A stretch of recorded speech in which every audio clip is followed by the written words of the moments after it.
right. Coach, we'll take questions. Coach?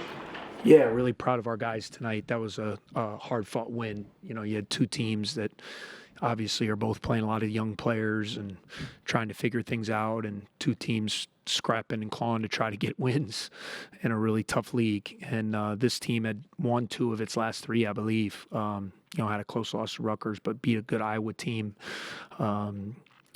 Had won a game before that as well. So we knew they were confident. They were playing loose. They have a couple really explosive guards, obviously, and Mills and Coit.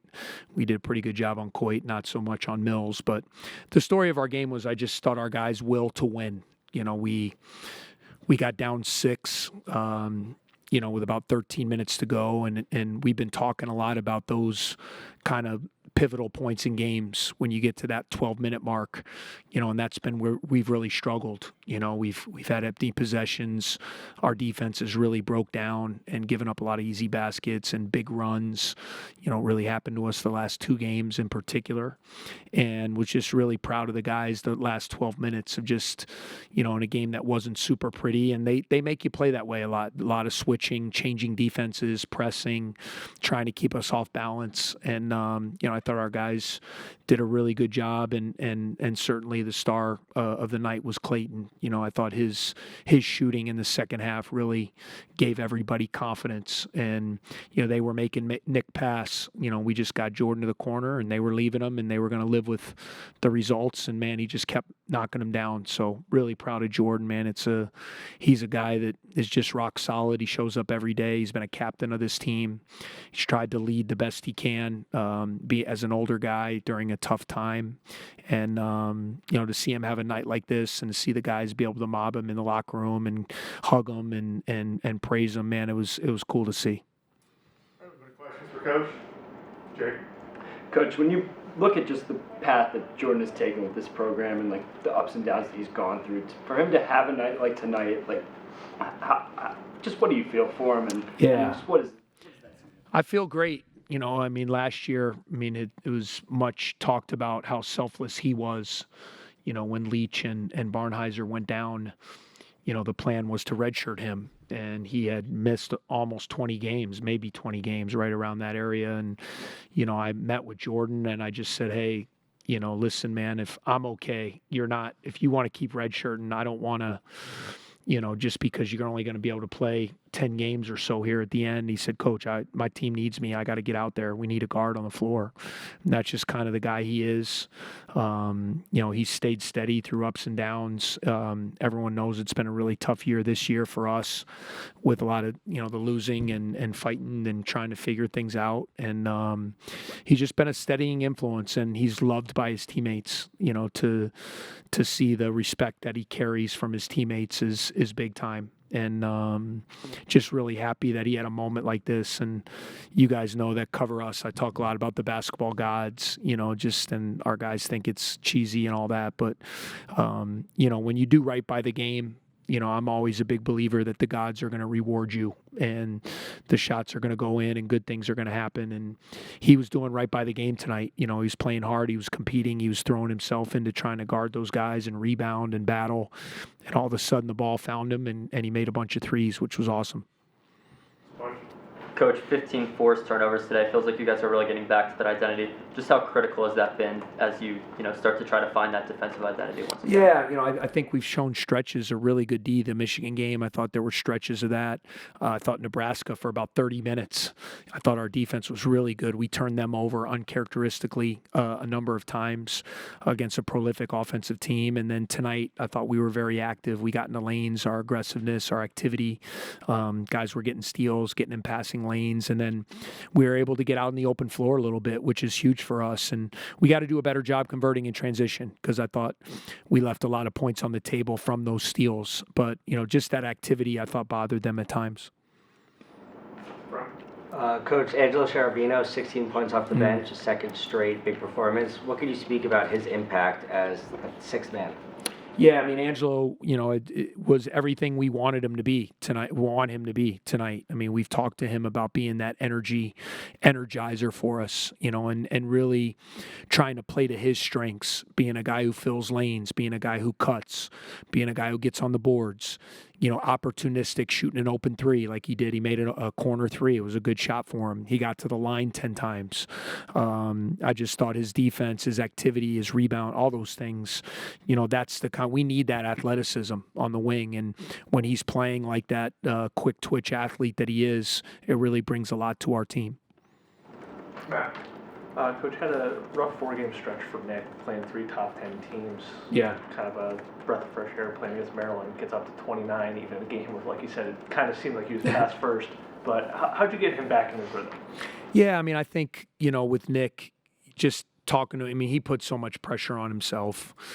He really felt badly about the last few games, not his efficiency. And, I felt he had gotten a little bit worn down, honestly, with the schedule. We played such a brutal, like a lot of these teams do. I mean, we had a 2-week stretch where we had three road games, and our home game was Michigan. So, very physical, and you got really good teams that are Big Ten championship caliber teams trying to stop him. And they're just throwing over, with athletes and length and size. And I thought he got a little bit worn down. We were able to, after the game Saturday, we played an early game, get him a little bit of rest, get his body right. He spent a lot of time with our sports performance team, kind of getting some pop back in those legs. And I thought the thing that was great about tonight, he found some easy ones early. He got his little flip shot, I think, the first play of the game. We ran a set for him to get a clean look at the three at the top of the key. He had a little bit of a face-up J. He had 7 quick points there where he saw the ball go in. And for a great scorer, a lot of times all it takes is really one. If you've been struggling and feeling that you're not on top of your game, if you see 1 or 2 go in, you can really get going. So I knew he was going to bounce back today. That's who Nick is. He's such a warrior. He's going to fight tooth and nail till the finish. And it was good to see him come back with a big scoring night tonight. Yeah. Coach, you've called Jordan a steadying hand, throughout the season. And, a lot of that has been, his passing, his ability to dribble and whatnot. Career 27% three-point shooter. What's going through your head when he hits 4 consecutive threes in the second half? And I guess, can you just walk me through what you're feeling in that moment? Like, hey, we better win if he's making all these threes. But honestly, Jordan is a really good shooter. That's what's been frustrating. Like a lot of our guys, our shooting has been a problem this year, and it's really kind of surprised me because all summer and into the fall, I thought we shot the ball really well. And then as we've gotten into the season, we haven't had that kind of shooting from our perimeter guys. And, the main thing with Jordan, we've just said, is just take your open looks. You're a good shooter. You work on it. He spends a lot of time. He gets a lot of shots up. And the way teams are playing Nick, especially tonight, they were just leaving the corners. And because of, I think, playing the percentages. And we just said, Jordan, a lot of times you got to take those shots, because if you don't, then you're going to get a bad one because the defense is completely packed into the lane. So I think once he saw those first 2 go in, I think he was like, man, this could be a good night. And it's just good that we're able to get a win on top of it, because we really needed it. Coach, looks like Mills' 39 was the most by an opposing player here since at least 2004, 2005. Wow. He was awesome. What do you attribute his game to today? Was it something? Yeah, well, we knew he was going to cause problems. He's such an he's a strong wing. The thing we didn't account for was his 6 threes. We wanted to gap him a little bit. We wanted to almost make him a jump shooter, because he, as you saw, when he gets downhill, he's really tough to stop. He made his first 2 threes and then got a couple layups, and I was like, oh man, because you always know with a good scorer, when, just like we said with Nick, he got off to such a good start, and we really did not do a great job on him all night. We were just able to withstand his 39, and what an incredible performance. At some point, we're going to stop having people get their career highs on us. Sturts gets 36. Tariq Francis gets 30-something from Rutgers. Tonight, 39. So we got to do a better job. I've talked about it. Like, other teams' best players can't just go crazy on us, because it puts you in a tough spot to win. Coach, you guys shot 57% from 3 after 2 games where you weren't shooting as well from 3. What did you do to get back to the success you guys had? Just shoot with confidence. I tell these guys, man, shoot your shots. There are shots. have confidence. We practice. We do so much shooting in practice, and we see how people are guarding us. Anytime Nick's isolating in the middle of the floor, they're just leaving guys, and they're making him be a passer. And we need those guys to step up and shoot them. And, we've had nights where we haven't shot very well, and we've had some other nights where we've really shot the ball very well. And fortunately, tonight we got really good shots. We shared it well, and we saw it go down at a high rate. Coach, no minutes for Arrington Payton during the second half. What made you make that decision when it comes to defending a rebound? Yeah, well, he banged up his leg. I don't know if you guys saw. He was really gimping there as we went to the halftime, whether it was a knee or a lower leg, and I kind of watched him warming up to start the second half, and felt like he wasn't moving 100%, and just felt like the guys we had in there were really battling and fighting. So, kind of ended up staying with that group, and it was just a gut instinct on a game we needed to win. Because you kind of talked like a few games ago about this not being a team that takes moral victories very well. Yeah. You talked about like today the hunger to win, like really win. How did it feel to get a real win in the column, and how do you? No, it felt great, guys. I mean, to go back to the locker room and see smiles, to see guys spraying water, to see guys hugging teammates, knowing that they did something good. You need that. You need that, to reinforce the time and work you're putting in. I mean, on all these teams, everybody, the amount of commitment that all these players put in with practice and watching film and taking care of their bodies and lifting weights and traveling and playing against these really good teams. If you don't have any like sugar to get you going, man, it gets hard. And we've had our losing streaks this year and really tough locker rooms at the end of tough losses, and those are no fun. So I've always been a big believer that when you do something good, you need to celebrate, because nothing hurts worse than losing. So it was really fun to go in the locker room and see those guys celebrating each other's success, and hopefully that'll jumpstart some energy as we head into the last 2 weeks of the season. Jake West tonight, 7 assists, made 2 big threes, and also 3 steals. What can you say to his performance in running the offense? Yeah, he's getting better. I've never seen. I've talked about it a lot the last couple weeks. I've never seen a point guard crop as good as this year's Big Ten. Just what you're facing night in and night out. Not just really talented guys. Most of those guys are veterans. You have Wagler, who's a stud freshman, but, when you got to go up every night and you're playing against Jeremy Fears and Bennett Sturts and Braden Smith and Donovan Dent, and the list goes on and on. You go every night, you're facing really good guard play. You're learning along the way, and you take your lumps along the way. You have your good and your bad, but the game's slowing down for him a little bit. He's starting to see things. He's starting to read the game. He's learning how to manage the game, when to push, when to pull back, when to run offense. And these have been great games for him. He's going to be a better player for it, and excited to see how he can finish the year. Coach, I believe 4 consecutive DNPs for Max Green. Is he healthy and an option, and was there any consideration of going to him early in the second half when you guys were kind of struggling to find the bottom of the net a little bit? Yeah, he's healthy, and I just want him to stay ready. It's just we just ended up going with those guys tonight, and want him to stay ready when called upon, because I agree he can come in and help us for sure. All right, that wraps us up. Thank you. Thank you. Nick and Jordan here. Do you have any questions about these guys? Okay. Jordan, when you think about just the twists and turns that your career has taken here at Northwestern, how rewarding is a game like tonight for you? I mean, it's definitely been up and down. My 3 years here, I think it's really good to just get a night where you're like hitting a lot of shots. We come in each and every day, work hard. It's good to see your hard work pay off. Both you guys, I think it was right around like 7:40 after a 21-3 run. You go into a timeout. You guys kind of shared a hug and kind of hyped each other up. What were you guys saying in that moment? And having been in this program for 3 years together, what has it been like? I mean, I usually black out in those moments, but I definitely was just so proud of him. I mean, he was making big time shots, and he's just starting to figure it out. Like, sky's the limit for him. Today's just a testament. Like, he's a program guy. Like, it's a guy that just puts his head down every day and goes to work and doesn't say anything, just goes to work every single day.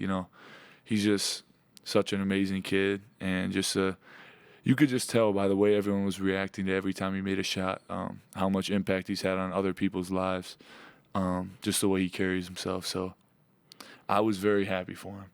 That's all I know. For me, I think it was like, I try to show love to these guys a lot. When he's having his big games, I'm always the first one there for him. And I think that was just the love being reciprocated.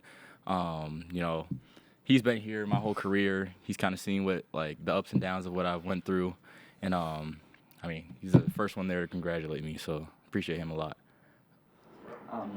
You'd only been shooting 31.5% from three prior to tonight's game. How do you keep that confidence so that you can shoot 6 for 7 tonight? Yeah, just keep getting in the gym. Honestly, the first half of the year, my percentage was really bad. The last couple of games, I've been hitting a lot more. But keep getting in the gym, putting the shots up. I get the work in. Eventually, it's gonna show. Sid? Yeah, I think for both of you, not just the two of you, but kind of across the board, a lot of guys had good nights. What does this kind of game mean for you guys as a confidence builder in the rest of the season and honestly through into the future?